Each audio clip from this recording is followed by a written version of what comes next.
Mula sa kabisera ng Inglaterra, sa puso ng Britanya, London, UK. London, UK. Ito ang Channel Philippines Network, Pinoy Radio UK. Pinoy Radio UK.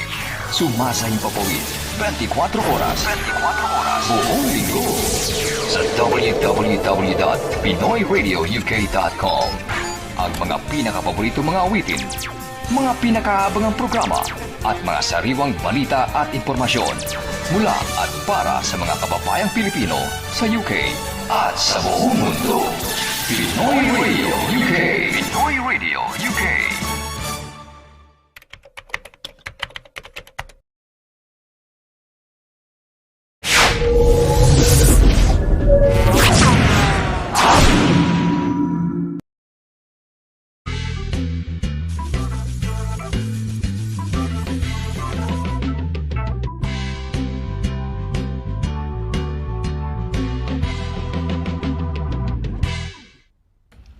Okay, magandang hapon ho. Welcome mo sa ating program. Ito po ang The Sonny Laragan Show. It happens every Wednesday. Magandang araw ho. Broadcasting ho tayo live. Live ho to. Mula ho sa ating studio dito ho sa London. So, welcome mo sa ating mga kababayan sa apat na sulok ng Europa. No? Kasama na siyempre ang United Kingdom. So, good afternoon, good afternoon, good afternoon. Siyempre, welcome din. Tuloy kayo kabayan kung saan mang bahagi ho kayo ng mundo naroon. Nasa Pilipinas man kayo, nasa Amerika, nasa Middle East. Welcome ho rito sa ating programa. So today, it's going to be an interesting day, no? Because we have a couple of interesting guests on the program na very interesting, no? Okay, well, first of all, we're going to have a Filipina, a Pinay based in Portugal. Nakabase siya sa Portugal. At may negosyo, and it's been going on, I think, since 2010 or 11. So, more than 12 years na ho, no? Ups and downs, syempre. Ang negosyo ho, within the first mga 5 years ba or something, no? Bago mag-stabilize. Ganun ho, ang mga parang statistics nila, no? Merong hindi nagtatagal, may nagtatagal. So, for a Filipina to do or for a Pinoy, so in general, sa isang Pinoy na mag-set up, gumawa ng negosyo sa Portugal, kaya ba? Ano ba ang mga dadaan ng pagsubok? Ano ba ang mga challenges sa pag-set up ng negosyo sa Portugal? Kasi itong programa natin basically or primarily, it's geared towards Pinoy in the UK and Europe. So, dahil nandito tayo, kumbaga magkakapit-bahay ho tayo, no? Saglit lamang para sa akin ang magpunta sa Paris, France, sa Rome, Italy, no, Berlin, Germany, Paris, France, no, dahil malapit lang 'yan. Isang sakay lang, isang bus, isang train, isang eroplano na halos wala pang isang oras, sabihin natin 1 hour to 1.5 hours na biyahe, makakarating ka na rin sa mga lugar na yan. So welcome ho sa ating program. Also, merong nakakatuwa ho, no? Pangatlo pa lang. Pero sige, regularly dahil summertime, meron tayong travel advisor, no? Yung ating regular na nakakasama, si Eman de Guzman, and he will talk about the best summer places in France na puntahan, no? Alamin natin mamaya, hindi ko alam kung ano yun, no? So surprise, which is great dahil interesting, di ba? Ano kaya i-discuss ni Eman sa hapon na ito? And then, ito ho, very interesting. Meron hong apo, no? Merong Briton, he's a British guy, his name is John de la Cruz, at nakabase siya sa Liverpool.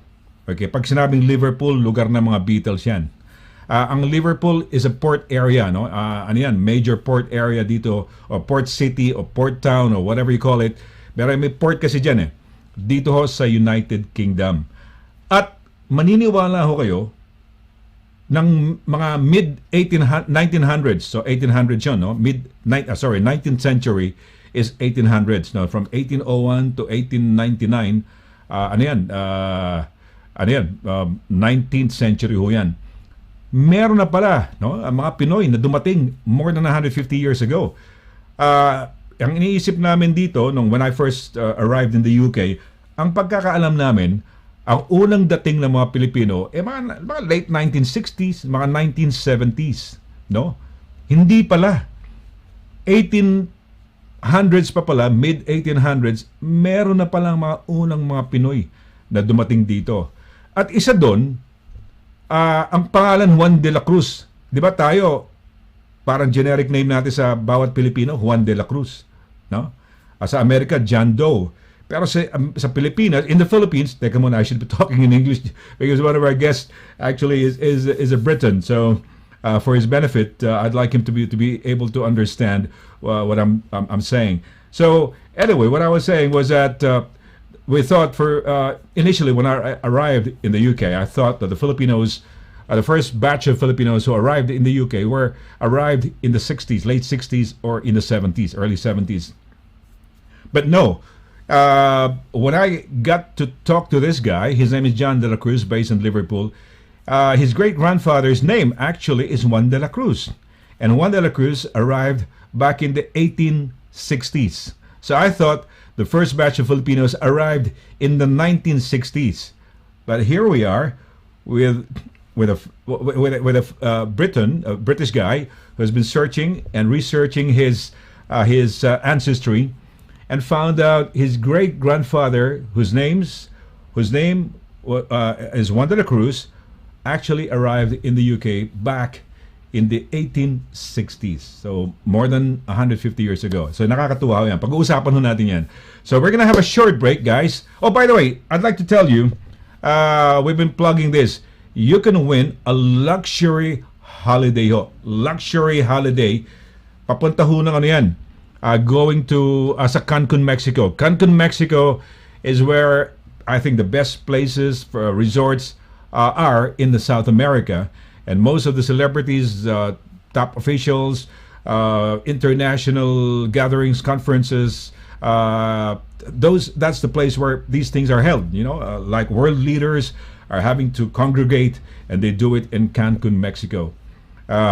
Celebrities, when they would like to have a wonderful, holiday, they go to Cancun, Mexico. Now, by watching the Sonny Laragan show, you get the chance to win a 7-day holiday in Cancun, Mexico. So this, we're going to be announcing it, no? Magkakaroon kami ng announcement. So watch out for it. But during the course of the program, I'm going to be telling you or reiterating this gift or prize that we're giving away to you guys. Okay, so let's have a short break, and when we come back, we're gonna be with our first guest, yung ating unang guest sa araw na ito, na taga Portugal ho, no? Si J. Malin Day, or Day pala, dahil napangasawa niya, Day ang apelido. So we're gonna talk to her and find out. She's a businesswoman, entrepreneur, based in Portugal, and we're gonna find out how challenging it is. No, ano ang life niya when she started doing the business. But I will talk to her also in Tagalog, no, para naman nang sa ganun alam niyo naman ako pagka if I talk after a minute of talking in straight English, I get this nosebleed, and after 5 minutes I expire. Okay. All right. We're gonna have a short break, and when we come back, kasama na ho natin yung ating kababayan mula ho sa Portugal, at aalamin natin, madali ba magnegosyo sa Portugal? Saglit po lamang.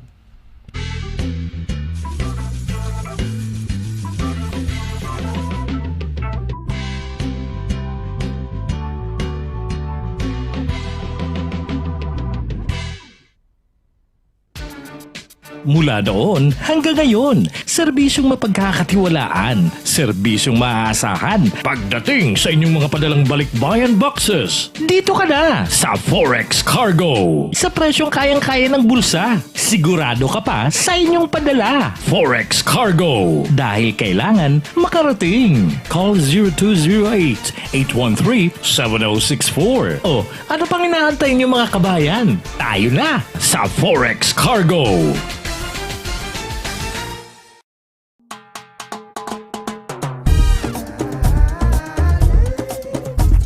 100% all natural, tasty,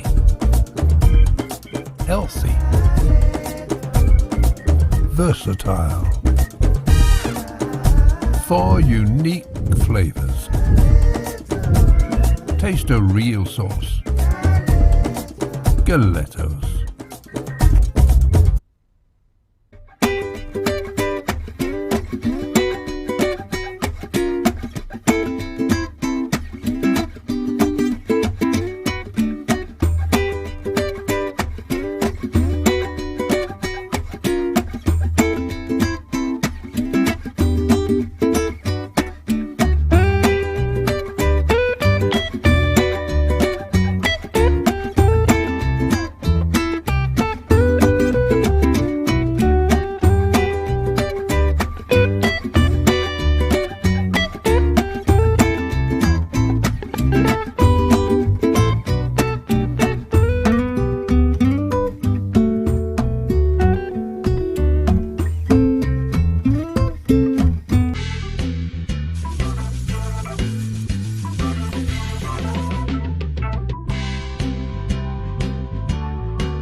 Okay, tuloy-tuloy tayo sa ating programa. Nakita nyo ho, no?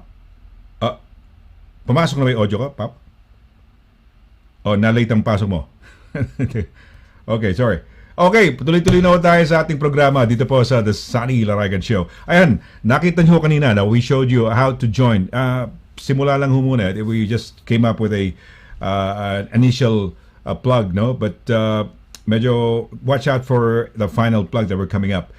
All you have to do is go to 365 discover365.com. Teka lang, asan na yung line na yun? .co.uk ba? Anyway, so instantly you win actually 200 pounds na credit no travel credits. And then those of you yung mga those of you who registered, ayan, those of you okay, so discover365.co.uk/win. Okay. Yan ho, pagka nai-ano ho niyan, ayan, okay. Hindi mo ma-freeze direct, no? Okay. Ayan, sige. Ito ho, all you have to do is discover365.co.uk/win. When you register, immediately you have 200 quid or 200 pounds worth of travel credits. And then, kasali pa kayo every week. I'm gonna be announcing a winner, no? So on top of the 200, you might get the chance to win 600 pounds. So all in all, you might have 800 pounds of travel credits. Ayan. And on top of that, you now qualify for the grand draw that we're going to be doing end of August for 7 nights of a luxury holiday in Cancun, Mexico. Ayan, yung Grand Mayan Hotel. Okay, alright, sige, direct. Sige, shall we start with our first guest, no? Let's call on our first guest. I'm quite excited. Excited na ho tayo. Napilitan ako mag-English ngayon dahil kasama natin, ano ba tawag dito? Briton eh. Diyos ko. Baka magdugo yung ilong natin, no? Mamaya-maya, alam niyo, pag nahihilo na ako pag nag-English ako. Alright, ladies and gentlemen, no? Ito, nakakatuwa naman. She's very pretty. Beauty and brains to. Dahil imagine na nakabasa sa Portugal. At siguro napakaganda ng kutis niya kung pag nakita niyo in person. Dahil holiday area, destination, Portugal, di ba? Okay, let's say good afternoon to J. Malin Day. J. Malin, magandang hapon sa'yo. J ba? J. Malin, kompleto ba ang pangalan mo? Malin, Lin, ano ba ang kompleto ang pangalan mo? J. Malin, sir. Hi. Hello. Good afternoon. Hola. Do you say hola also in Portuguese? Yes, sir. Right. Pero hola kayo na without an H o hola kayo with an H? Hola without an H. Kasi sa Spain, hola. Ang Spain kasi, they don't pronounce the H di ba? They just have it, yung letter, hablar. Hindi sinasabi hablar They say hablar. Di ba? Hablamos. Okay. All right. First of all, first question lang, how many years ka na dyan sa Portugal? 22 years po. 22. So 2000, teka muna, 10. Tama ba yan? 2000. No, 2000. Sorry. 2000. Mali yung aking mathematics. So you arrived in 2000. 2000. Okay, 22. Okay. When did you start the business? 2010. When did you start sir. going into a business pala, I should say? Dahil yung business mo is called Diplomata. Okay? It's Tell us how it started muna.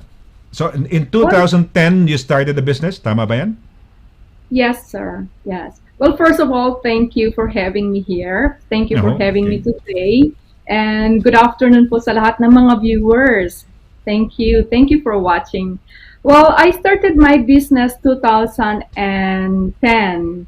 It is called A Diplomata. Restaurant po siya dati. Yun yung first.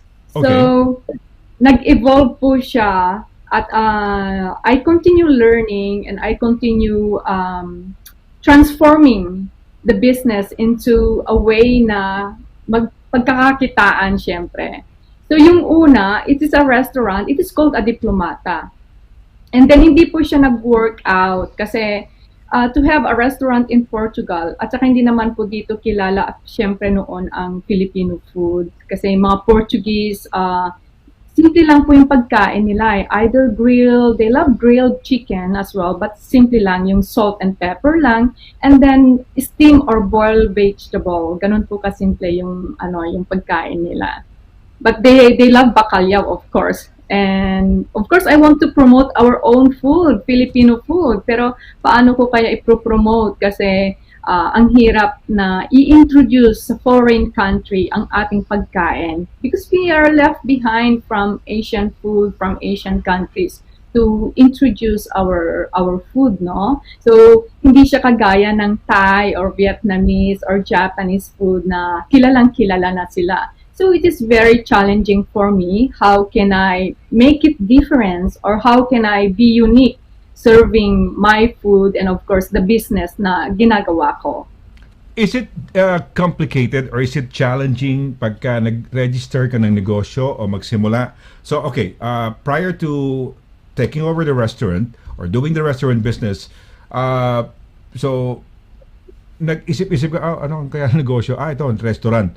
Pero going into the restaurant business, ano ang challenges? Are there challenges with the permits?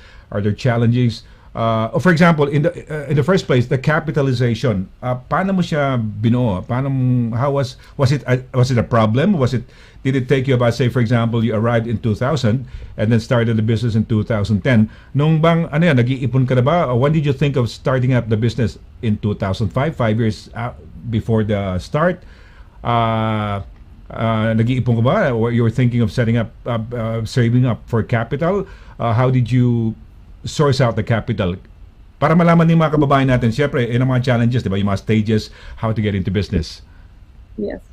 First of all, I was a OFW, Overseas Filipino Worker. So, yung parents ko po ay Overseas Filipino Worker din sila in Portugal. So, they invited me to come here as tourist and as a gift after my graduation, after my studies in the Philippines. So, I work in hotel as a receptionist. That's my first job because I finished Bachelor of Science in Hotel and Restaurant Management. So madali po ako nakahanap ng work sa hotel. And then okay, yeah. Sorry. And sorry, then sorry. after that, yes sir. Yes sir, go ahead. What's your No, sorry. Akala ko you would say na doon ko nakuha yung puhunan ko, nag-ipon ako from my work and everything, and that's the reason why I was able to set up a business. Yung ba ibig mo sabihin, that was what you were trying to drive at? Yeah. Siyempre nagtrabaho po ako muna. Then, actually, nung nag-start ako ng business, ay may konti lang po akong puhunan kasi I was fired from Santander Bank as a fraud investigator. So, yun yung puhunan kong yon ay pinadagdagan ko sa nanay ko para makuha ko yung restaurant para may ibigay ko bilang parang down payment for the rent to rent that restaurant. So doon po siya nag-umpisa, sir. Oh, pero malakas ang loob mo, no? Should one have courage ba? Ibig sabihin, pag nag-negosyo, kasi have you done a business before? Or first time, was it the first time you did went into business? So wala ka experience before except finishing a hotel and restaurant management course. No, sa Pilipinas. Wala. That was my first time. Okay. So, A Diplomata started as a restaurant. Medyo sabi mo, hindi masyadong nagkaroon ng konti problema. But anong ginawa mo? Parang you reinvented it or what did you do with it? Ito, may nakikita akong picture. What is this?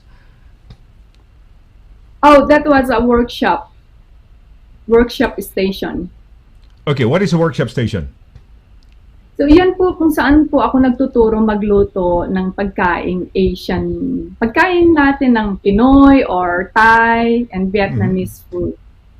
So, yan. Yan po yung corporate events. When they buy the workshop, and this is corporate events, usually yung Microsoft Portugal, pharmaceutical, and yung mga corporate events from other countries, Latin America. So, yun na po yung mga bumibili ng workshop ko.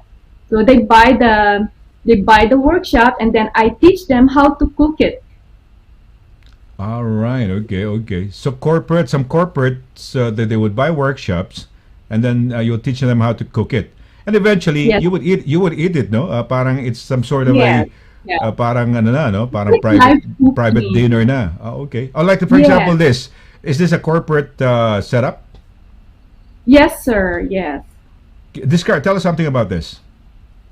Yan po, I think no, they buy it's like a gift. They with gastronomic hubs is where is the headquarters where I do workshop. So pag binili po nila, they set a day when they can have the workshop because they want to learn to cook how to cook Asian food. Well, And this then- this workshop, is it a business, a part of your business? Yes, sir. Yes, they paid me for the workshop, of course. Yes. Okay. Ay, ito, okay. Wow, ito, marami to, no? These are a lot of normally Those are what are the most popular workshops that you hold, you do? Thai. Thighs, food. thighs. Okay, Thai thighs. food. Yeah, hopefully sana, no? Hopefully here in the UK, we're trying to raise the profile of Filipino food, no? Because it's not as popular as the Korean, the Thai, the Chinese, the Vietnamese. So kulelat na kulelat tayo in terms of that. But we have a good friend of ours na yung sa Romulo, the Romulo family, they started yung Romulo Cafe, and ngayon Casa and Kin, no? Ito mga food na to, these are the things that you do as well? Yes, sir. That's yan po yung mga takeaway namin. Yan po yung fiesta tray. When you say fiesta tray, all of them? Opo, may spaghetti style, may Filipino spaghetti style, fried chicken, and spring roll vegetables, yung pancit, at saka pancit po yan, yeah. So restaurant, you started, nagsimula ka ng 2010 when you started the restaurant. Nag-flop ng konti siguro dahil first of all baguito ka, no? And then Yes. and then you found your way again, and then rebranded, kumbaga tweaked it a bit, and then you went into some other things, no? Nagka-catering ka na. Obviously this is they can order this, pero you can also do catering, di ba? Tama ba? Yes, sir. Tama po. Ay, ito magkano to? This is your money in Portugal is euros, di ba? Euro kayo diyan, di ba? Opo, yung isang tray po is 45 euros. Lahat na yan, 45 lahat yan? No po, yung isang tray lang po. Ay, yung isang tray lang, pancit. isang tray lang. Asan dyan? Kunyari, apat yung na, o apat Yung na ta sa isang gitna. set, Oo. yung nasa gitna po ay biko. Biko, okay. Po yan. And then a twist of ube Right. flavor, and the Yeah, traditional. magkano yan? biko. Magkano sa yan? 25 po yan, yung malaking 25. tray. Asan ang 45 yan? Asan ang 45 yan? Yung may chicken, may fried chicken, Sa may chicken, spaghetti. upper left, upper right, lower left, lower right. Lahat po yan, yung apat na nakapalibot. Yung apat na yan is 45 euros. Pero 45 euros po isang tray. Sorry, my apologies. Sorry, so one tray each. Okay, so if you want the whole of them, tigi-isa nun. So so each tray on the outer tray is yung mga aside from yung ube is 45, and then the ube in the middle is 20 euros, no? Tama ba? So 25. 25. Sorry, 25. So 80 45, 90 times 2, 90 times 4, 180 na yun, plus 25, 205 euros, tama ba? Parang papalo ba? Tama, no? Something, no? Plus yung, ano itong mga small, I'm just, asking kasi curious lang ako. Oo. Bowls, ano Sauce yung po. Ayan po yung toyo. sauce! Sauce po siya ng fried chicken. Meron din kaming pork belly. Either chicken or pork belly. Or I think I have some pork belly too. Yeah. Wow. Okay, so when you have this, these are you call them ano, parang takeaway, ganyan? Fiesta tray, and it's for takeaway. Fiesta They tray can for order takeaway. online po. Yes, sir. They can order online. Saan sila mag-order? Where do they order? Sa platform, we have online platform, Uber, Bolt, Okay. and Glovo. And also we have the website, or they email me or messenger. Depende po kung saan nila ako makokontakt. I don't know if you know si Mel Chanco. You know Mel Chanco? Opo, yung... Oh, Mel Chanco is a very successful newscaster, no, a news presenter or TV host.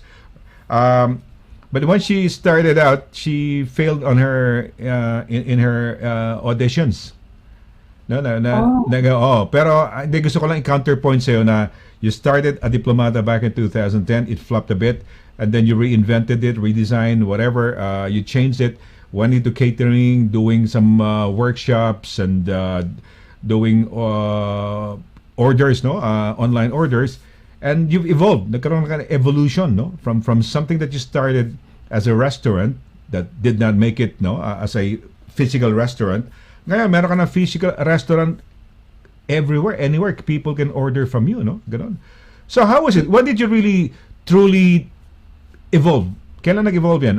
Along the way ba? Parang huminto ba yung restaurant? Tapos, you were frustrated, magulo buhay mo. Tapos, bigla ka lang nauntog at one time, gumising ka. So, how long was it when you parang yung naging down ka? From starting, you were excited setting up the business.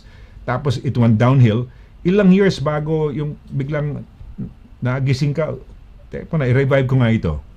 Yes. Actually, it's a few years kasi dati po, nung hindi nag-workout ang restaurant, so nagtrabaho po ako ulit. And then after that, I'm still doing events and catering. I-transform ko siya sa events and catering. Then naging active po siya ulit 2017. Okay. Diyan ba sa lugar mo, saan ka ba naka-base? Sa Lisbon Lisbon ka? po. Lisbon ka, tama. Okay. So we're talking to you, you're live in Lisbon. Lisboa ang tawag niyan, di ba? Pagka Portuguese way Yes, of sir. saying it. Oo. Yes, sir. So sa Lisbon, which is the capital of Portugal, marami bang Pilipino dyan? Dumadami na po. Dati, konti lang. Tapos ngayon, dumadami na. So nung 20 years ago, in 2000, dumating ka dyan, would you say, konti pa mas lang dumoble po. ngayon? Mas naging triple, 4 times? Naging 4 times siguro. Which is good. That's nice. That's good news, no? 'Di ba? Dumadami mga Pinoy sa Europe, 'di ba? Mas maganda. Opo. Totoo Marami po na ba yan. mga Pilipinong into businesses diyan sa Portugal? Dumadami din po, which is it's a good news kasi dumadami na rin may mga business, so siguro nai-inspire sila o pwede palang gawin din ito, o pwede palang mag-business dito. Kasi hindi naman po mahirap magpa-register or to have the business in Portugal. Ang mahirap siguro at ang challenges dito ay yung kung paano i-execute, no? How can you execute your business? Who's your target market? So, what business are you going to do? And what services? Kasi sa akin po, services, I have the products and of course the services, no? We have the food as a product, and then services is the events and catering. So, kahit saan po siya doon papasok. And delivery. Alright. Yung surname mo, Day o Day? Kasi sa Pilipinas, Day, parang Day, di ba? Day yan, Opo. parang Day. Ano Day yan? po, day. Yeah. But is it why? Because you're married to anong lahi yung Day na yan? American po. American. My husband is American. My husband is American, and also through his help, because he does business consulting and business development, and his expertise is in marketing, sales and marketing. So siguro dun din po natutulungan niya ako sa business ko, sa marketing. Kaya ako tinanong yung Day kasi nga I was about to ask, does your husband, is he involved? Does he help out? Do you involve your husband? So yun ang aking kumbaga pasakaling question. Kung ano yung Day kung you're married. So good. At least would you say na he's been a big factor sa iyo dahil marketing guy siya, business development, so in a way, or ikaw pa rin? he's been a big factor or influence in a way that he helped me or disciplined me. Kasi yung mindset ko, it's I can call the old ways or old tradition, no? Kasi parang sa akin magbi-business lang, ganun lang. Pero siya, sabi niya sa akin, hindi kita tutulungan financially because I know you have the talent. I know you have the skills and your hands and you can do it. I believe that you can do it, but you just need to listen to me. Kasi matigas po ang ulo ko eh. And so siya po yung sabi niya sa akin, always remember that Amazon, they started in the garage. So sabi niya sa akin, use your skills. And that's why I have the events and catering. Doon po ako kumuha talaga ng puhunan din. Oh, oy, may advice ako sa'yo. Pag medyo matigas pa ang at sa bagay, nagluluto ka, pakuluan. Matigas daw ang ulo mo. So hindi, pero okay din yan. Dahil kapag stubbornness in doing something positive, bullheaded tenacity, bulldog tenacity is also important. Hindi ka nahihinaan ng loob, lumalaban din. Okay, so just to close, just to close our interview with you. What do you think? Doing a business in Portugal, meron tayong kapwa mga Pilipino, na nandiyan sa Portugal, probably to serve as inspiration at hindi lang diyan. Yung mga Pinoy na nasa iba't ibang bahagi ng Europa, baka makapulot, ma-inspire. What do you think should they do? Tama ba? Should they go into business? Do you encourage our kababayans in Portugal or anywhere in Europe or even in the Philippines or anywhere na nanonood sa atin to go into business? And anong dapat nilang gawin?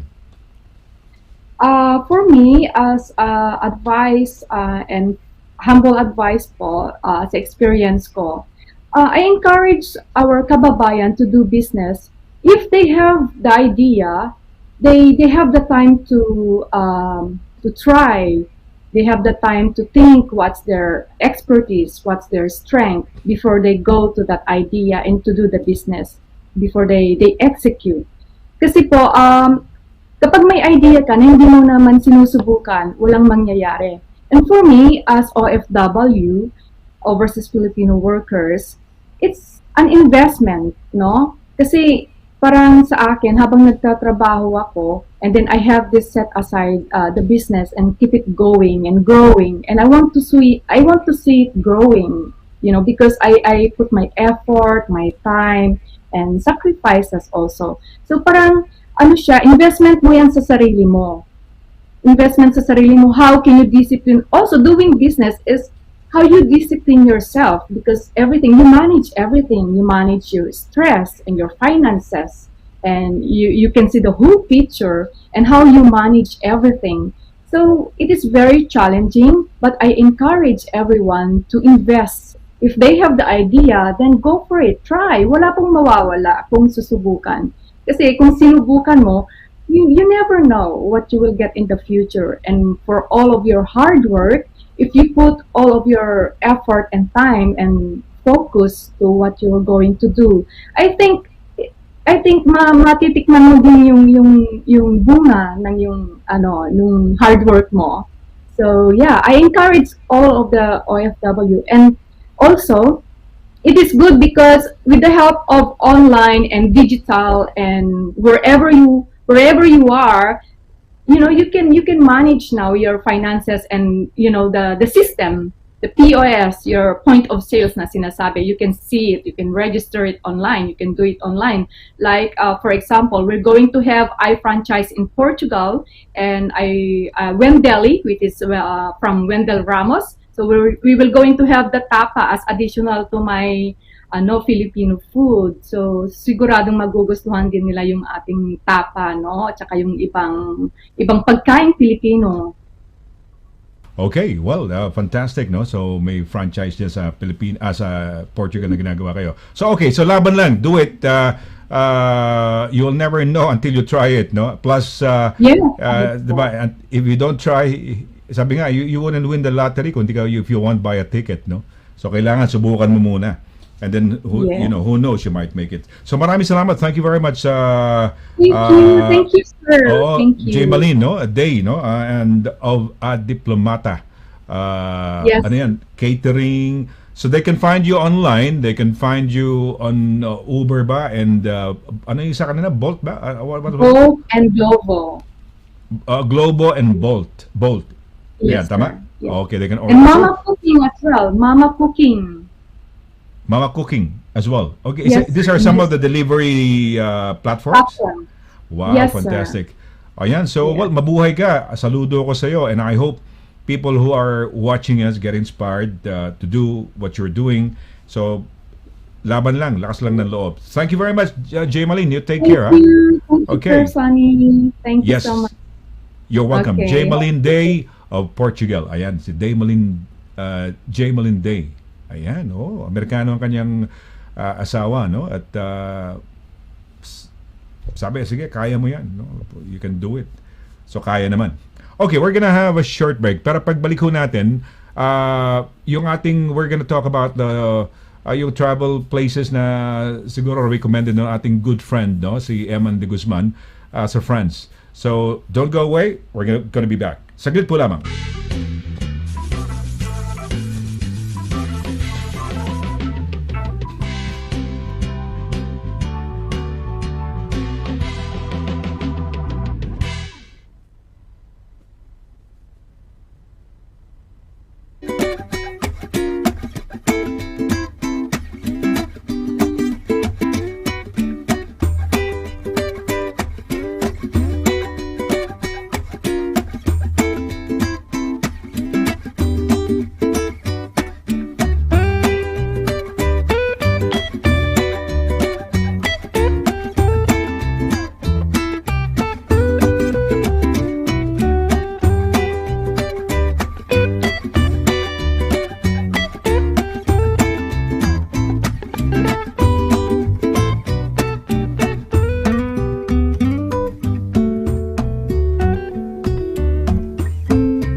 Okay, ito na yung segment na pagka nakikita ko, napapasmile ako eh. Dahil ibang klase, siyempre parang sarap yung nando ka sa beach, di ba? Or sa isang lugar, sa isang holiday, di ba? You talk about, when you go on a holiday, it's relaxing, enjoying, discovering, ganyan eh. Di ba? Okay, good afternoon, live from Algarve, Portugal. Portugal pa rin tayo. Nako, talagang, ano ba tawag dito? Pinakyaw ng mga taga-Portugal ang ating programa. Ano? Eman de Guzman, good afternoon. Live from Portugal, Algarve. Sir Sonny, good afternoon. Magandang araw sa lahat ng mga nanonood worldwide. Happy Travel Wednesday. Yes, so Wednesday midweek. Kumusta nga pala? Hindi ko natanong kay Jay Malin ang lagay ng panahon sa Lisbon. Kumusta dyan sa Algarve? Because you're in a touristy area. Ano lagay ng panahon?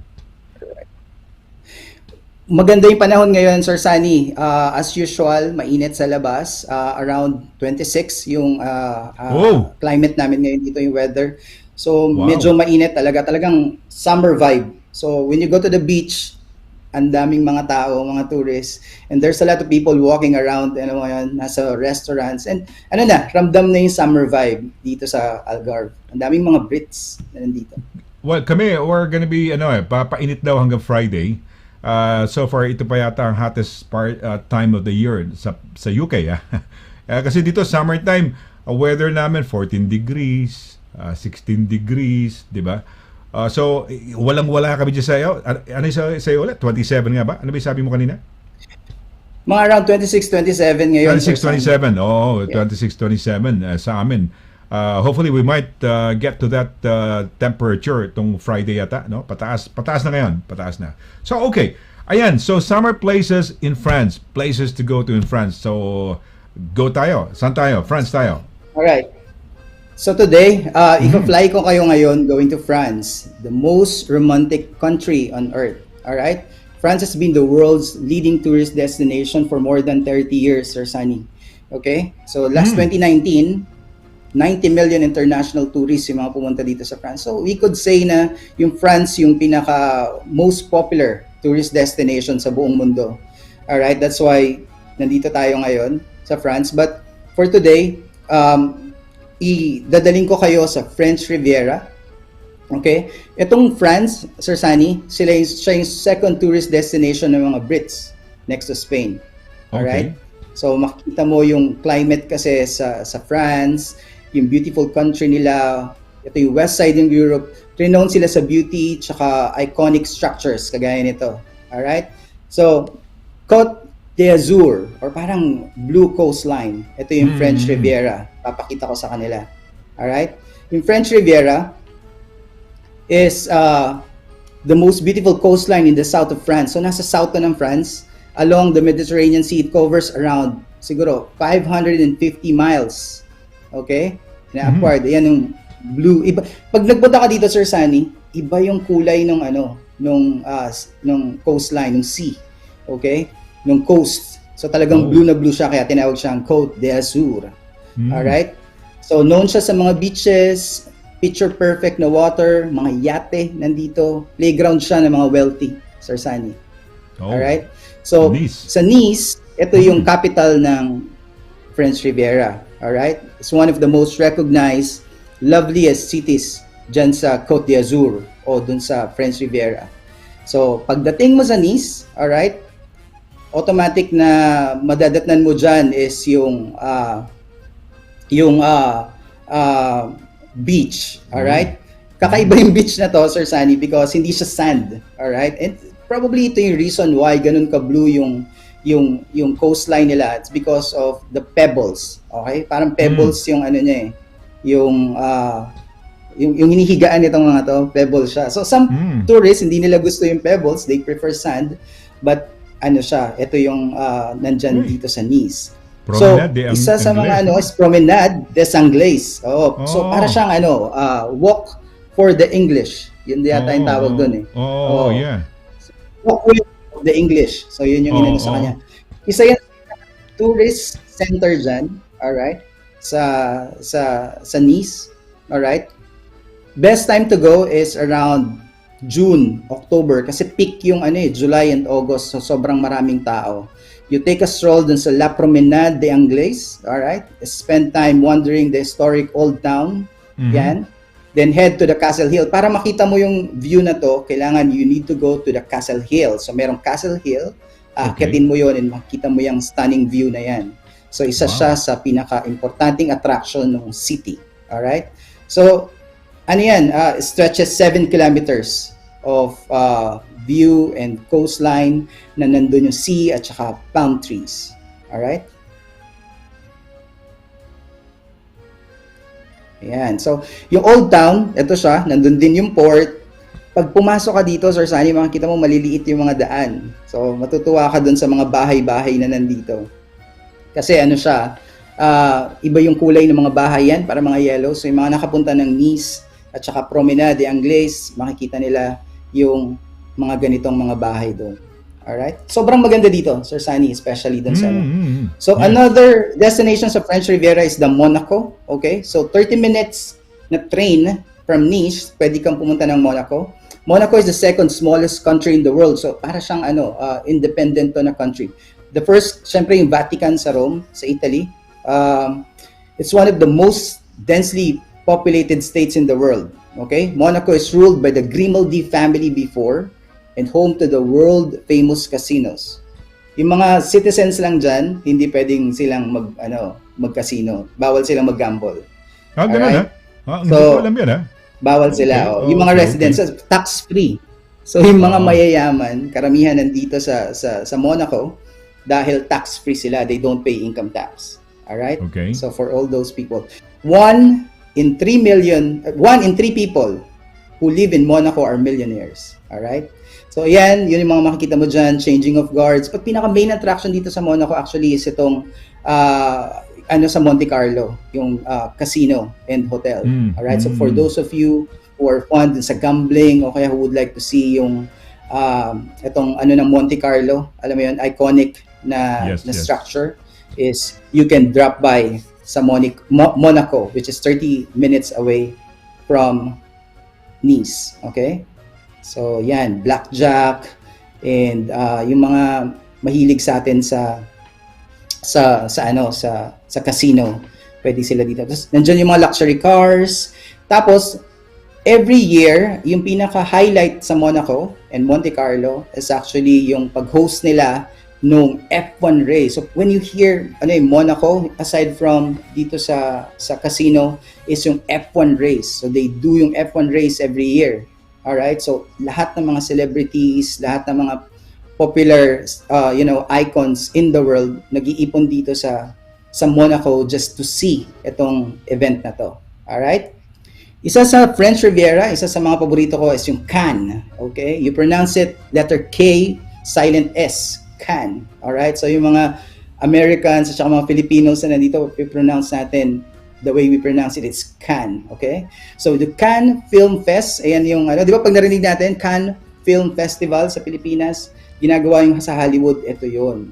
So, Cannes is famous for the Cannes Festival, which is one of the most prestigious and oldest film festivals in the world. Glamorous siya na event, ginagawa siya kada May. Yung showcase niya is yung mga international films and screenplays. Bukod sa Cannes, na film festival, meron din tayong beach dun sa Cannes kasi ganun din yung weather niya. Alright? And again, all of this are just 30 minutes away from Nice. So, pwede kang naka-home base sa Nice and pinupuntahan mo lang itong mga to.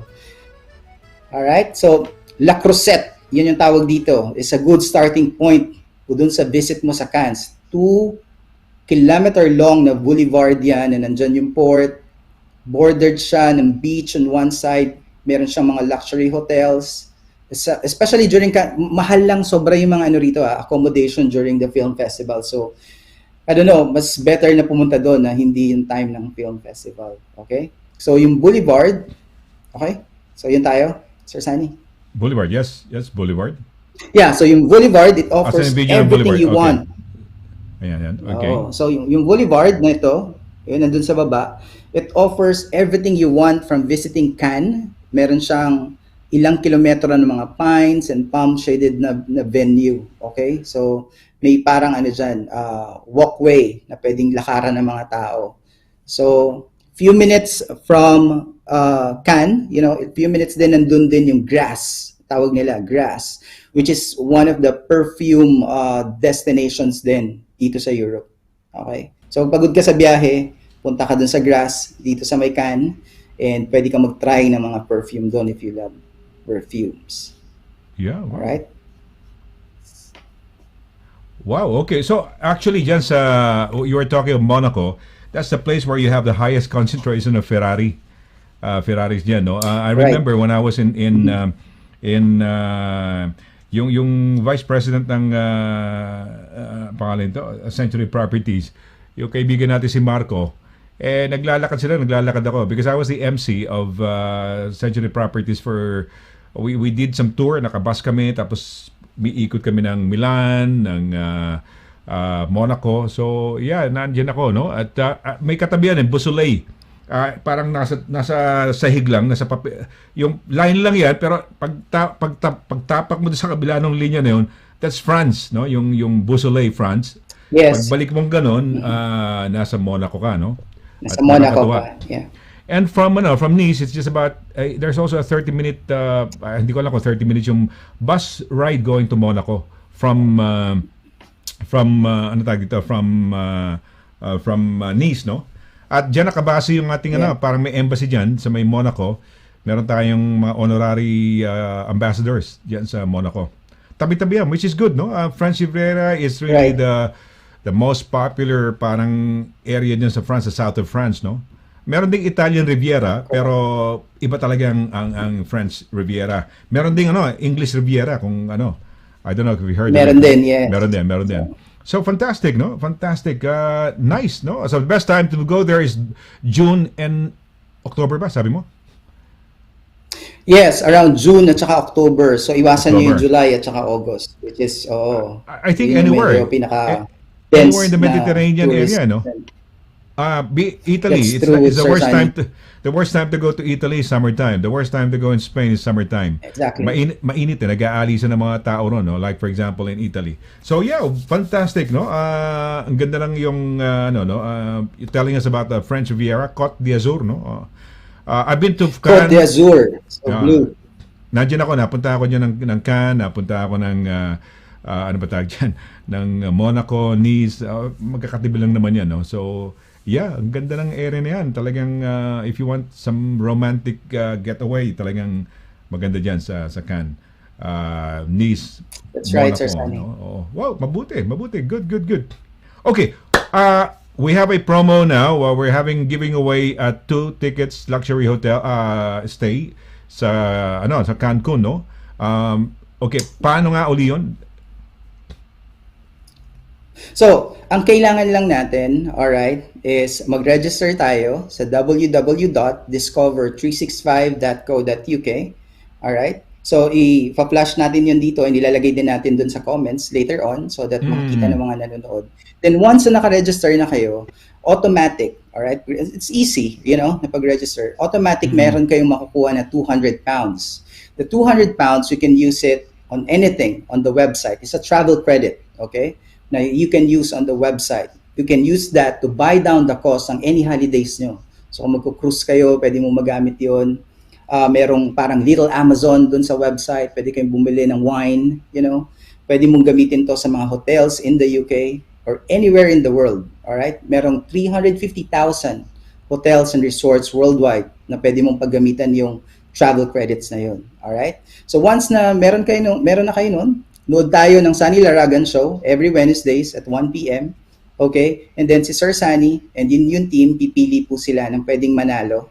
Okay? Every week ng 600 pounds. So magdadagdag kami, aside dun sa 200 yung magdadagdag pa kami ng 600 pounds worth of travel credits. Okay? So para mas malaki yung mga budget nyo for holidays or pambili ng mga merchandise online. Now, lahat ng sumali po na yon are all eligible dun po sa ating Grand Mayan Resorts price, okay? Which is in Cancun, which is a luxury destination po. I could tell you this, na everything dun sa lugar na yon are luxury. Okay? So, I'm saying this because it's a totally different kind of experience kapag nakarating ka dito sa Grand Mayan Riviera Maya. Alright? It's a totally different world. Nandun yung Mayan, if you are used to with the Mayan pyramids, tapos nandun yung mga flamenco, nandun yung Cirque du Soleil, service and everything. Totally awesome. You're going to have the best 7 nights, ng holidays nyo, ng life nyo. Okay? Right. So, yun po siya. Meron ba tayo quick video dito? Direct, kung maayon lang yung parang, maski part lang just to give an idea of what the Grand Mayan place is, no? Ito lang. Briefly lang, siguro, ayan ang Grand Mayan. No, so dyan ang holiday. Mapapanalunan ho ninyo. So, yeah. Ito mismo sa Grand Mayan Riviera to, na resort. So, kagaya na nakikita nyo, this is from the promo mismo ng hotel ng Riviera Maya. Okay, the Grand Mayan Riviera Maya is a luxury resort, gaya nga nasabi ko. So, ito yung accommodations natin. Some accommodations, meron kayong sarili nyong infinity pool, merong kitchen, alright? May mga services available like massage, ayan, nandun kayo sa may beachfront, okay? Okay, all right. Okay. So, so just a glimpse kung ano yung mapapanalunan ng ating mananalo yeah, sa just a glimpse lang. August 31, no, Sir Sunny? August 31. So, sige, sali na at August 31. manood lang. We have very interesting. Every week we give away. Okay. Every week, okay. Anyway, every week we give away 600 pounds on top of the 200 na pag-register nyo palang automatic meron na kayong travel credit. So, meron kayong in total, if you get to be chosen on every Wednesday, meron kang 800 in total, no? Wala nang nawala sa'yo, nag-register ka lang, may 200 pounds credit ka na kagad. And then you get the chance to be included in the grand raffle in which we give away luxury as a luxury holiday for 2. Dalawa, hindi pang solo, kundi dalawa yan. Diyan sa Cancun, Mexico. Okay, well, thank you very much.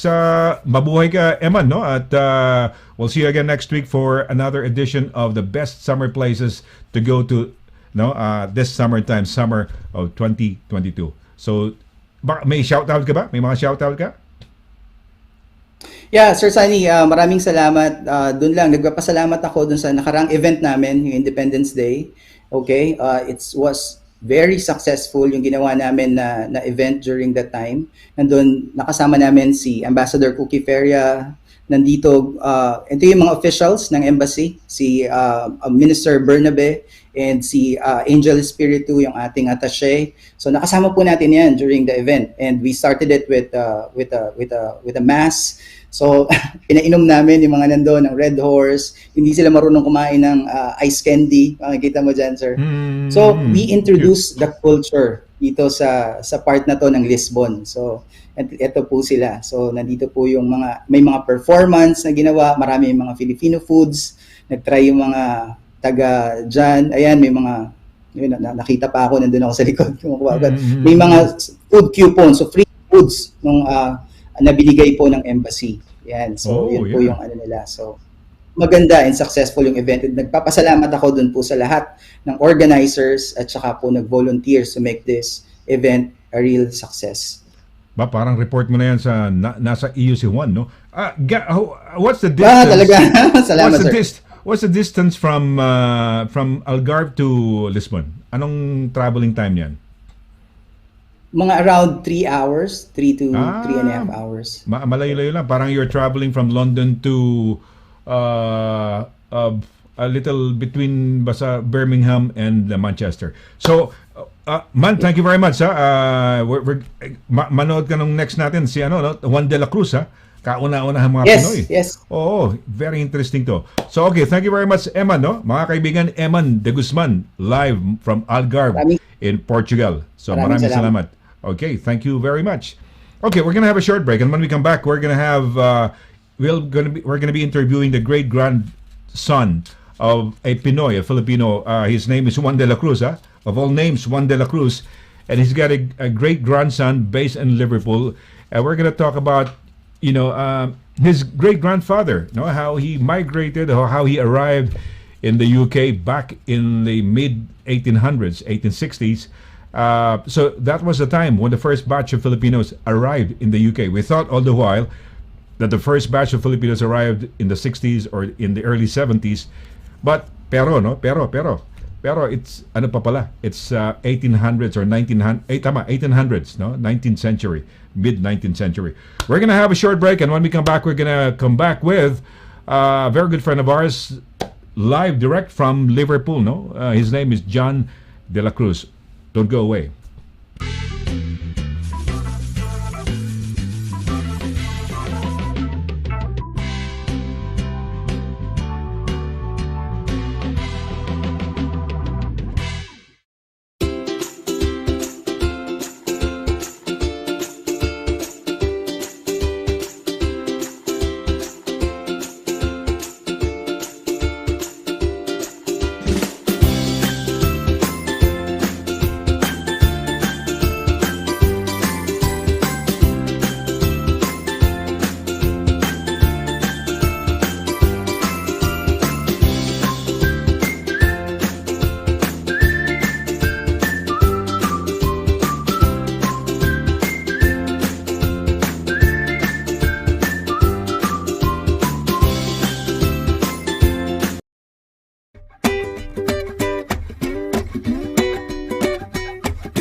Okay, we're back on the show. Tuloy-tuloy ho tayo sa ating program. No, ako po si Sonny Laragan. For those who tune in just now, you're on the Sonny Laragan Show. It happens every Wednesday live on Filipino TV Europe. You can find us on Facebook and YouTube. No, just put in Filipino TV Europe.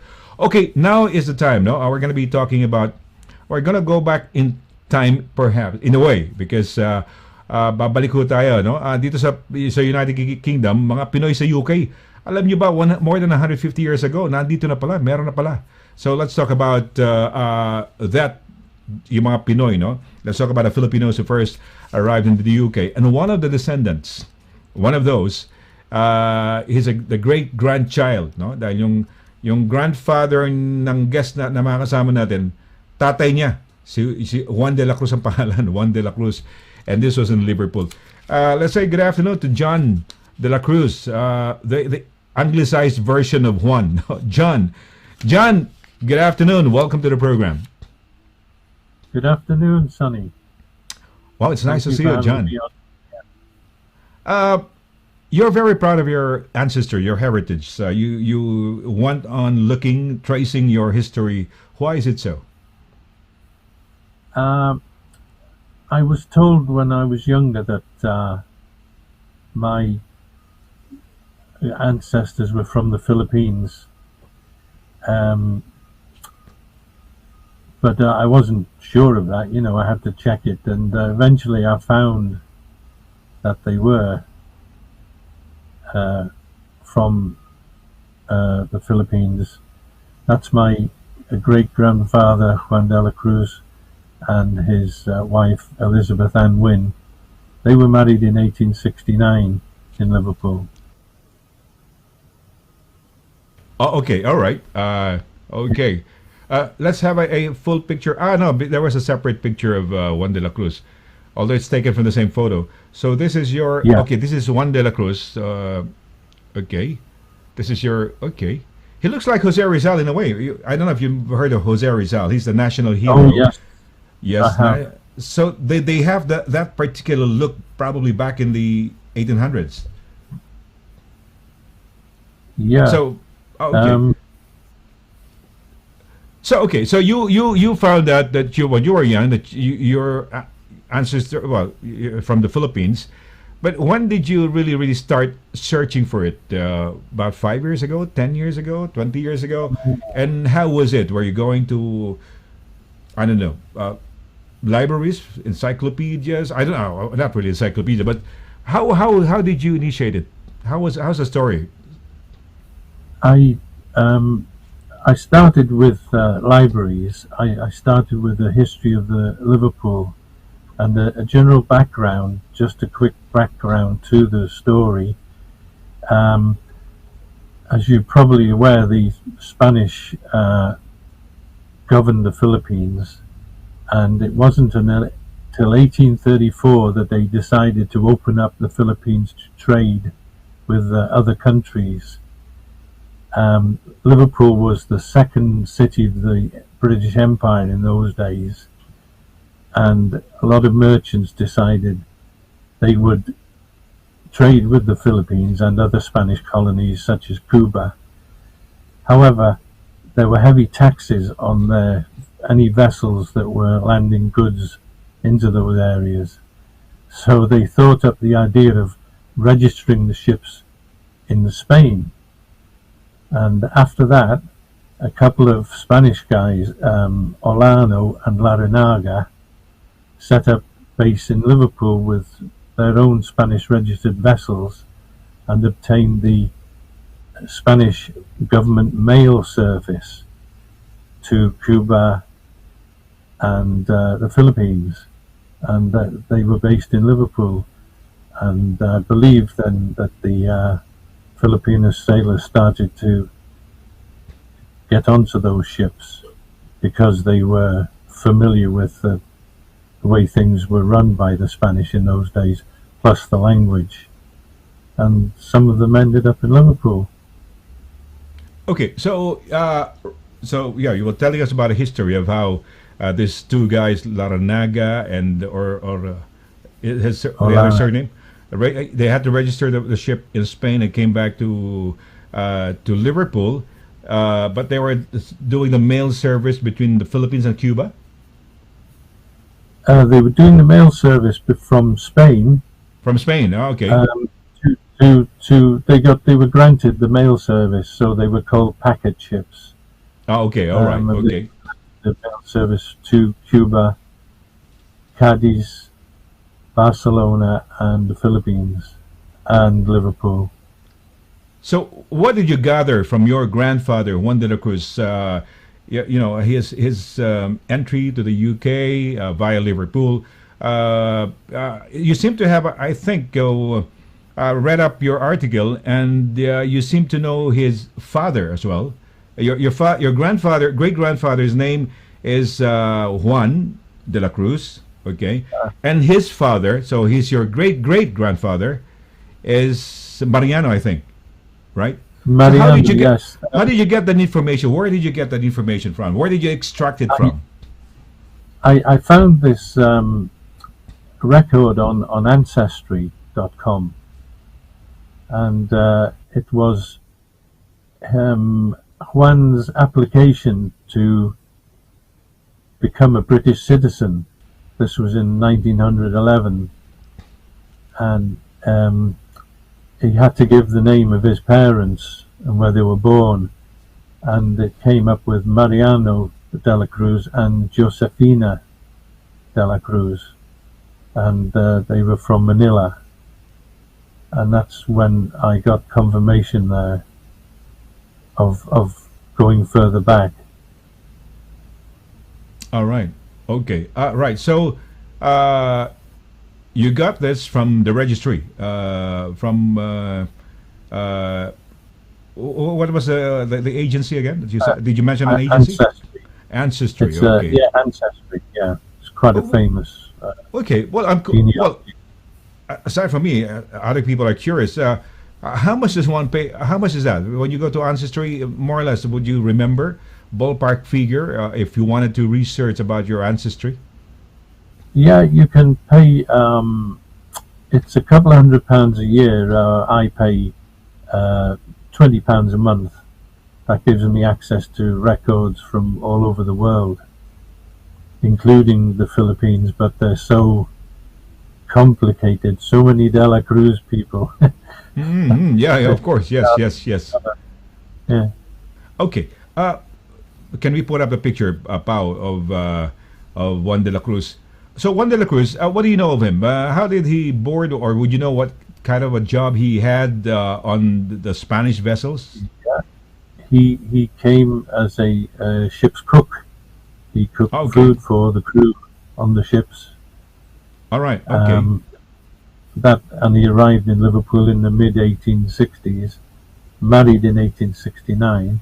Okay. And then some of his sons took up the seafaring trade, and they also became ship's cooks. My grandfather was a ship cook. Your grandfather, the son of Juan de la Cruz. What's the name of your grandfather? John. John as well. Another one. Yeah. It So follows on. okay. John, Direct, can we show the wife at least? Yeah, because he's now John is now talking about what do you call his the grandfather. So okay, so this Juan de la Cruz, your great grandfather, married an English girl, right? Yes, she was. What's her from name? She's Liverpool. this, right? She's this.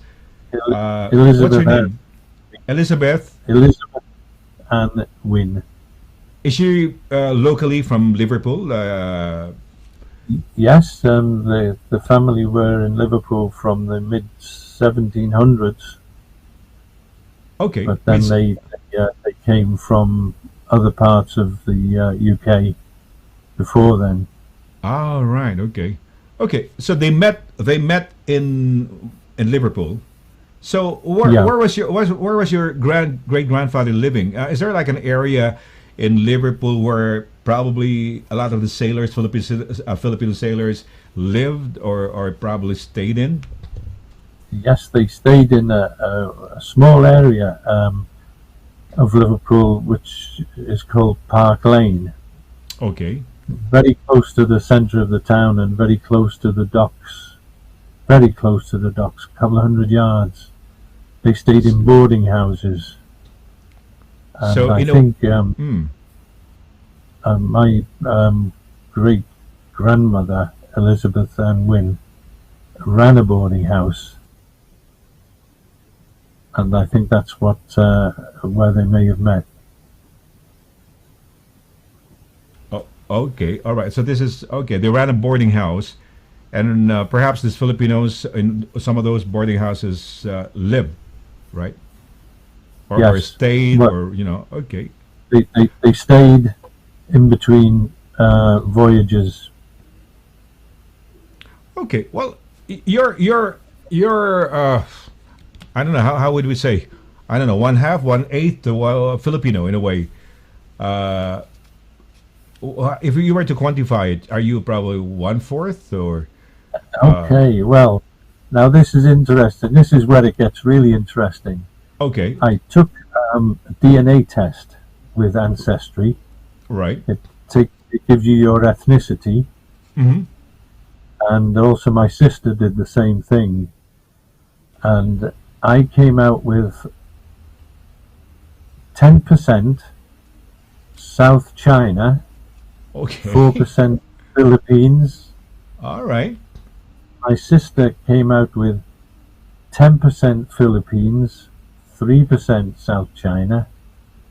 But her ancestry Inverse. got a way now of drilling down further, and her ethnicity DNA came from Ilocos Sur and Oh, southern Zambales. oh, so they're probably from the north. The De La Cruzes then, your great grandfather was probably from the north, who migrated to the big city, which was Manila, and eventually Yes. his father Mariano and them perhaps ended up in Cavite because I think your grandfather was a ship builder in a way, something like that, a boat builder, He ship was a builder, shipbuilder, yeah. and And Cavite was some known for it. a guy at Ancestry.com, who was a Filipino, contacted me privately Oh, and gave me some advice about this. He said if he was a shipbuilder in those days in Manila, he was 99% certain to have worked at the Spanish dockyard in Cavite. yeah, because that Sangli Point, I think, is the base eventually used by the Americans. So the Americans have that as the like a naval base back home in the Philippines. So okay, knowing that your great grandfather is from the, I think you even got to find out where he was, his last days, and so on and so forth. Where was he? How did he die? He was a cook aboard a Finnish sailing ship, or Swedish in those days, sailing ship called the Ocean, and they left Dublin on the 3rd of November 1911 to go to Norway, unbelievably to pick up Christmas trees to bring back to the UK. And on the 7th of November there was a severe storm when they were off the coast of Scotland. It wrecked many ships, including the Ocean. The Ocean was sailing along the coast of an island off the coast of Scotland called Islay, and that the masts, the sails were blown away from the masts, and the ship was drifting helplessly towards the shore. Some local men noticed this and they followed the ship along, but it hit the rocky part of the shore, broke up, and there was a crew of 16 on board.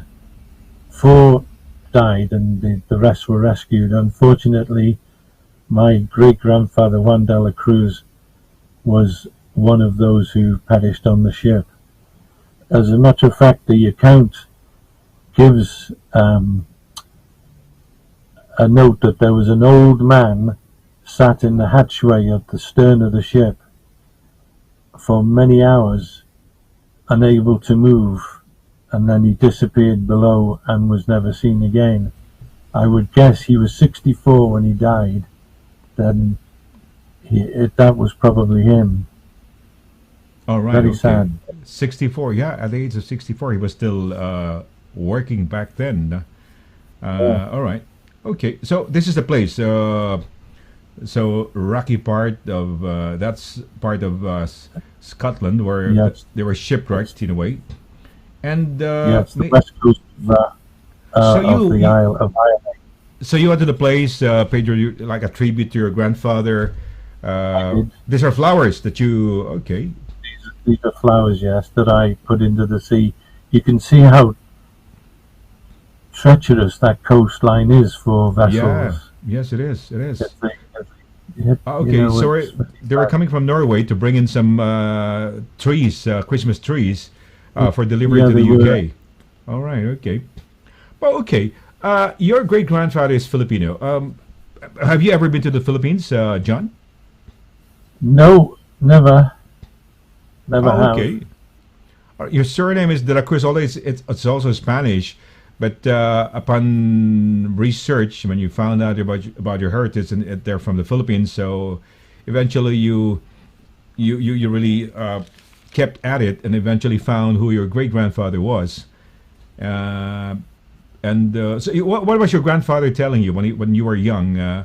Obviously, your dad is your grandfather is Juan de la Cruz, no? My Or John de la grandfather was Cruz. John de la Cruz, Okay, and your father's name is Frank. Frank. But Francis. my uncle, Okay. Yes, your my, uncle, my uncle, my father's brother was John de la Cruz. John as well. Yeah, So you have a lot of Johns in the family. Okay, if you go to the Philippines, they tell you Juan de la Cruz is like a an iconic name because it's every Filipino is a Juan de la Cruz. So I understand. yeah, in a way. Well, I hope you get the chance to visit the Philippines because it's a lovely country. It's more fun in the Philippines. We have very exotic places there, a lot of good beaches, which can probably rival some of the best beaches in the world. So we have Palawan. We have these are world, winning places. So yeah. Is this so? What now? For example, you now know it. You're now, of course, content. Is it like? Does it give closure to you guys, or it makes? Oh no, Okay, no. Oh, why? Okay, why? I want to find out the original Filipino name. I know De La Cruz right. was adopted by a lot of people, and other Christian names were adopted by people in the Philippines to get favor with the Spanish. But I want to go back further and find out more. Really? Yeah, but doing the DNA test that brings up on the ancestry, it brings up people who match you, so they are your cousins. All right. Really? Genetically. And I have 120 matches up to now. A lot of them are people who are still in the Philippines or have emigrated to Hawaii or the USA. One of the closest matches to me, which is a second cousin, is a lady in Los Angeles, and her grandmother was Matea de la Cruz, who was from Manila. The calculations are that lady was a descendant of my De La Cruz family, the Marianos. Not all of them must have stayed there from Mariano de la Cruz. Not all of them must have left. And the rest of them carried on raising families in the Philippines, and that lady Matea is one of those descendants in that direction. So Wow. we're close, but the records, the church records they have in on Ancestry for the Philippines, they're all in Spanish, and there are so many De La Cruz. I just don't know where to start. You're right. But when you mention Hawaii, because in Hawaii that's a very strong. We have a very strong concentration of Ilocanos. They're from the north. The late president, whose son is the current president, Bongbong Marcos, the late President Ferdinand Marcos, Well, that was where he died. Where he went to when we had the revolution back in 1986. And if he's from Ilocos, is that Ilocos Sur or Zambales might also be. Some parts might be speaking in either they're from Pangasinan, something like that. Although Zambales you mentioned, they might have migrated down to Manila, but they are from the north. They speak Ilocano, and you're right as well because back then the Spanish government came up with a decree. They had to give Spanish surnames to Filipinos because I think they were having difficulty with their names, with their surnames. If it was like a Filipino sounding name, it was difficult to pronounce. Like for example, I don't know, Akyat Panaog or Pedro Akyat Panaog. That would be difficult. So, like me, I have a Basque surname, Laragan or Laragan. So if I check on some history, I would have relatives in. I don't know, but I'm not. I don't know if I'm Spanish, but my surname is a Basque surname, Laragan. So that was that was the surnames given to us back then. So you're right. You're still not satisfied because you would like to know, probe deeper, and find out what the original surname of your grandfather was, great grandfather was. So that's nice. Yes, that's correct. Yeah. Oh, by the way, we have some good news in a way because out of Juan de la Cruz, the Filipino who went to the UK, he eventually produced the first Filipino pop star in the UK, right? Yeah, that's right. Yeah, we have great granddaughter. Great granddaughter, Lita Rosa, mga kaibigan. I'm talking in Tagalog. I'm just telling the ladies, mga kaibigan, ito ho, first pop star Pilipina, from the lineage of Juan de la Cruz. Ito ho, ang pangalan niya, Lita Rosa. She was a recording artist, right? She recorded which popular? That was a popular song. Yeah, she recorded. She used to tour around with some big bands in the UK and Europe, and she recorded a cover song. An American artist had recorded "How Much Is That Doggy in the Window?" How much is the doggy in the window? Yeah, that's the one. So wow, She Lita recorded Rosa. that. Mhm. Became number one in the UK charts, the first female to do so in the UK charts, but also the first Liverpool artist to do so before the Beatles, long time. Wow. And she has a name on a wall in Matthew Street, which is a famous tourist attraction in Liverpool now for the Beatles and other famous people. Her name is there? Yeah, her name is there. Yeah. Wow. But okay. I heard an interview with her by a journalist once, and she hated the song, never sang it again. Really? Right. Okay. So she is actually, she is what? Like she's older than you, or is she like a cousin, direct cousin, second cousin? How is her? She was older than me. She was my dad's first cousin. So your dad's first cousin. Okay. Yeah. Okay. All right. Her grandma and my granddad were brothers. Siblings. Sister. Oh, siblings. Yeah, Okay. siblings. All right. All right. So she was your aunt in a way. No, my cousin. Yeah. A cousin itself. Oh, I thought she was the first cousin of your dad. Your dad. Was it your dad? Yeah. Or So she would be. Yeah, she was first cousin of my dad, so she would be my second cousin. All right. Okay. And she has Filipino blood in her. And she was a pop star back in, when was this? Late 50s, 60s, early 60s? 1950s. 1950s. Wow. That's amazing to know that we have this British and a pop singer then, a popular singer. Her name is Lita Rosa, and she's got Filipino roots. So thank you for informing us, because that makes us proud. You can still find some of her recordings on YouTube also. She's a very good voice. Wow, Lita Rosa, Ayan, no, mga kaibigan, Lita Rosa, kababayan natin. Yung lolong-lolo niya si Juan de la Cruz, no? The great-grandfather of Juan de la Cruz. Well, John, I want to thank you for, this wonderful interview that you gave us, because somehow it makes us proud also that, now we have, they say, over 300,000 Filipinos in the UK. But back then, the only Filipinos that you would find back in the mid 1800s would be your grandfather and some other Filipino sailors. So Yes, it's and there come are still descendants. I keep in touch with one other guy, Tony de Asha. His grandfather was also a Filipino sailor, and I know of others.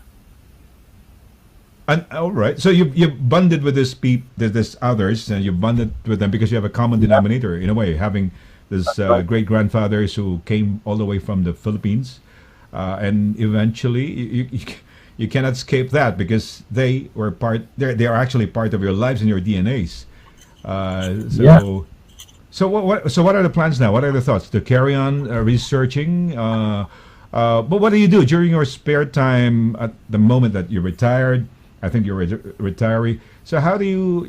Are there any? What are the things that you do as a retired? Retiree. Well, obviously, I do research. I'm with the local family history group, so I'm heavily involved with that. And I've also I have a great number of Scottish ancestors, so I'm involved with a Scottish clan society, which is nothing to do with the Philippines, but yeah. Yeah. But yeah, I'm heavily involved with that. So you're searching who you are, where you came from, the Yeah. family. Yes. So basically, all of your roots, anything that's made you who you are, correct. tracing it back up, and finding out. And this is quite an intriguing and I think adventurous way of finding things. It gives, when like with sports, it gives you an adrenaline rush in a way because wow, you're excited. It's like uncovering anything, putting the pieces back, in the puzzle, and so it's lovely. It's a wonderful thing. Yeah. Tracing yourself, tracing who you are, your history. And we have a very popular show on TV. Who do you think you are? Something like, is it Who Do You Think You Are? That's Is that correct. it? Yeah. Yeah, who do you Yeah. think you are? John, is there anything you'd like to add on that I may not have asked, and probably you'd like the people to know about, your search for your grandfather? Is there anything you'd like to add on, if there is? I can't think of much else except that I am still searching for or researching my roots, and if what I've been told is correct, and Mariano, my great grandfather, was working in the shipyard in Cavite, then I bought this book, which I can show here, maybe. Oh, right. What's it? What's the title of that? The Manila Acapulco Galleons, the Oh, treasure ships of the Pacific. where'd you buy that? Amazon? I had to get it online. Yeah, it's written by an American lady who lives in Manila, Shirley Fish. Wow. It's a heavy book, but it's a complete history of the galleons that went from Manila to Acapulco,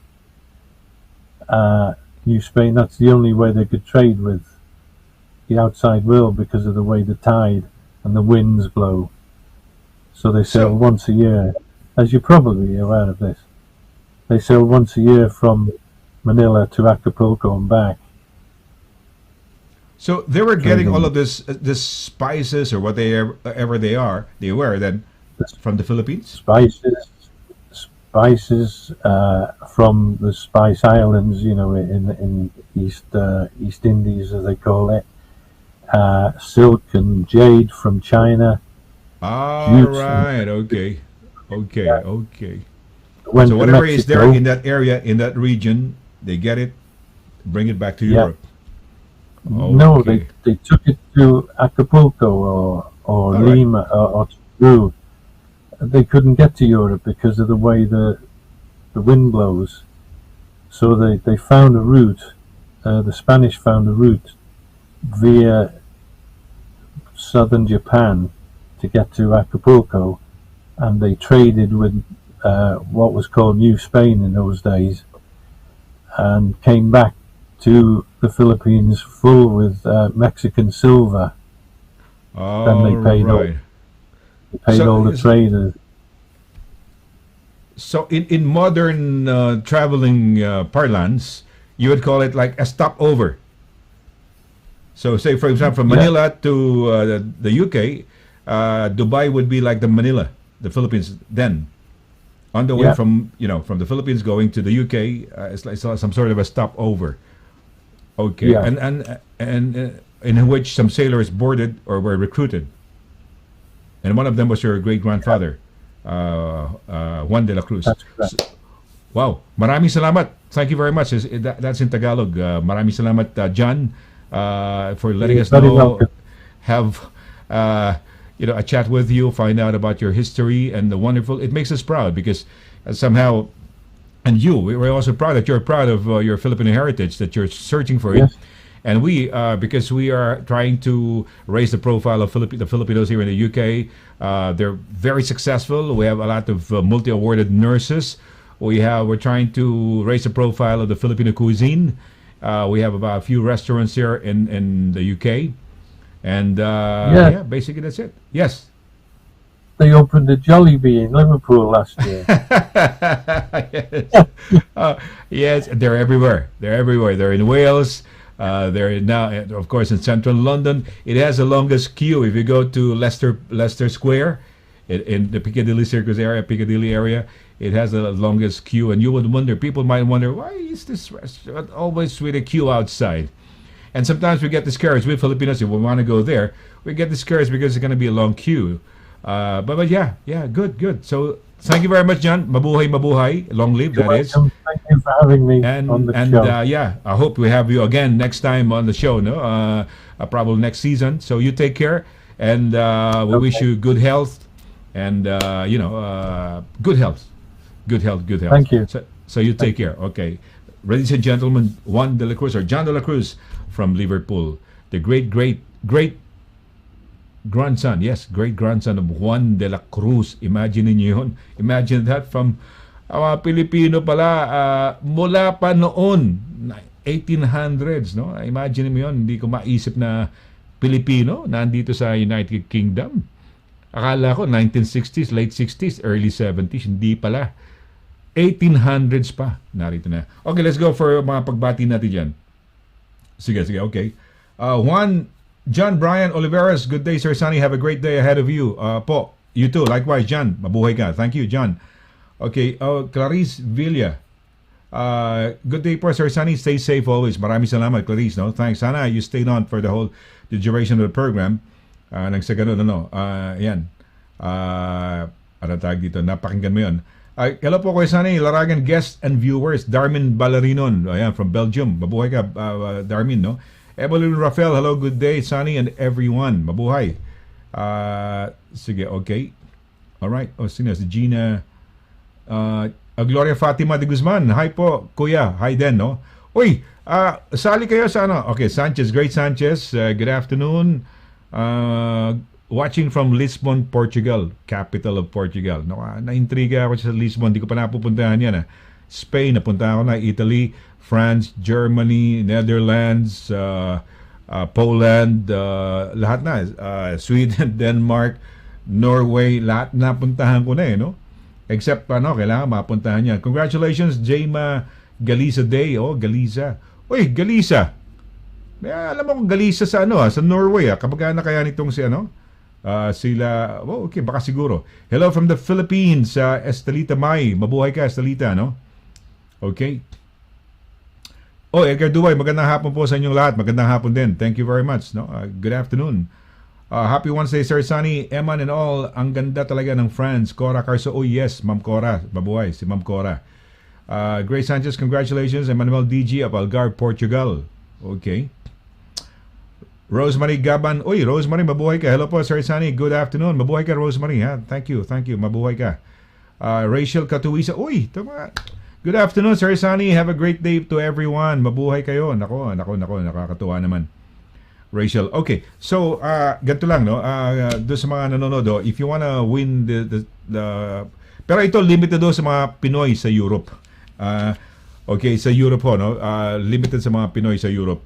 So, you win a week's holiday sa sa Spain. Sa Cancun, Mexico.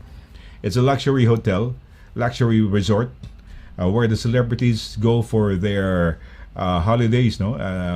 Diyan ho ginaganap sa Cancun, Mexico yung mga international conferences of world leaders, no? Ganun katindi yun. And yan ho, dun ho, you can win that. All you have to do is register this discover365.co.uk/win. Pag-register nyo, instant may 200 pounds na kayo. And then na travel credits, and then every week, no, kung nagpalista ho kayo, we will make a draw of 600. So on top of the 200 that you have, madadagdagan ng another 600, so 800 na ho ang inyong credits. At kung kayo ho ay nakapag-register, no, kasama na ho kayo sa grand draw that we're going to be holding or doing end of August. So ayan ho. Okay, so I guess it's time for us to say goodbye. Maraming salamat doon sa ating mga nakasama sa programa natin. Si J. Malin Galiza Day, no, from Portugal, who maraming salamat. It was inspiring to talk about businesses, no. Yung nalugi o nagkaroon ng problema sa simula pero nagtuloy-tuloy na tweak o na reinvent, no, na revise or whatever hanggang tuloy-tuloy pa rin. And of course, yung travel natin sa France, no? We went to Côte d'Azur, no? Yung French Riviera with Eman de Guzman do sa ating travel corner. And of course, yung ating kausap lamang na si Juan de la Cruz or John de la Cruz, who lives in Liverpool and is the great grandson of Juan de la Cruz, a sailor, cook siya, no? Chef or cook sa bangka, sa vapor. At napunta sila sa Liverpool back in the 1860s. At nakapangasama ng Briton, tuloy-tuloy na yung mga apo, anak, lahat. Ito na nga, no, si John de la Cruz. So sa ngalan nila at yung ating mga nag-guest at sa ngalan ng ating director na si Paula Perez, ito po si Sonny Laragan nagsasabing thank you very much sa inyong pagsubaybay. Walang sawang pagsubaybay dito sa The Sonny Laragan Show on Wednesday. So we're gonna do it again next Wednesday. So till then, take care, God bless, and good afternoon. Bye!